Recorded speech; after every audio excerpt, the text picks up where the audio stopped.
നിങ്ങൾ ഇൻ്റർവ്യൂവിന് പ്രിപ്പയർ ചെയ്യാൻ പോകുന്ന ഒരാളാണെങ്കിൽ എന്തായാലും ഈ 6 ക്വസ്റ്റ്യൻസ് നിങ്ങൾ പ്രിപ്പയർ ആയിട്ട് പോകണം. ആൻഡ് ബിലീവ് മീ, ഞാൻ പറയാൻ പോകുന്ന ലാസ്റ്റ് പോയിന്റ് നിങ്ങൾ എന്തായാലും സർപ്രൈസ് ചെയ്യും. നിങ്ങൾ പ്രിപ്പയർ ചെയ്യേണ്ട first question, tell me about yourself. Second question, why should we hire you, ഞങ്ങൾ എന്തിന് നിങ്ങളെ ഹയർ ചെയ്യണം.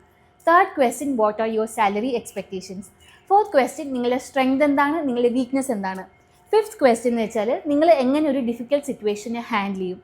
Sixth and the most important question, do you have any questions to the interviewer? Interview എടുത്ത ആളോട് നിങ്ങൾക്ക് എന്തെങ്കിലും questions ചോദിക്കാനുണ്ടോ എന്നാണ്. അതായത് നിങ്ങൾക്ക് കമ്പനീനെക്കുറിച്ചോ കമ്പനീൻ്റെ കൾച്ചറിനെക്കുറിച്ചോ എന്തെങ്കിലും ചോദിച്ചറിയാനുണ്ടോ എന്ന്. നിങ്ങൾ പറയുകയാണ് ഇല്ല, I don't have any questions എന്ന് പറഞ്ഞാൽ അത് നിങ്ങളുടെ ഒരു ക്യൂരിയോസിറ്റി കുറവിനെയാണ് കാണിക്കുന്നത്. വിച്ച് മീൻസ് നിങ്ങൾ കമ്പനീനെക്കുറിച്ച് റിസർച്ച് ചെയ്തിട്ടില്ല, നിങ്ങൾ നിങ്ങളുടെ ജോബിനെക്കുറിച്ചും റിസർച്ച് ചെയ്തിട്ടില്ല. അതൊരു സീരിയസ്നെസ് ഇല്ലായ്മയാണ് കാണിക്കുന്നത്. അപ്പോൾ ഈ 6 ക്വസ്റ്റ്യൻസ് എന്തായാലും പ്രിപ്പയർ ആയി പോവുക. ആൻഡ് ഇങ്ങനത്തെ കണ്ടന്റ് നിങ്ങൾക്ക് ഹെൽപ്ഫുൾ ആയിട്ട് തോന്നുവാണെങ്കിൽ ഡു ഫോളോ മീ.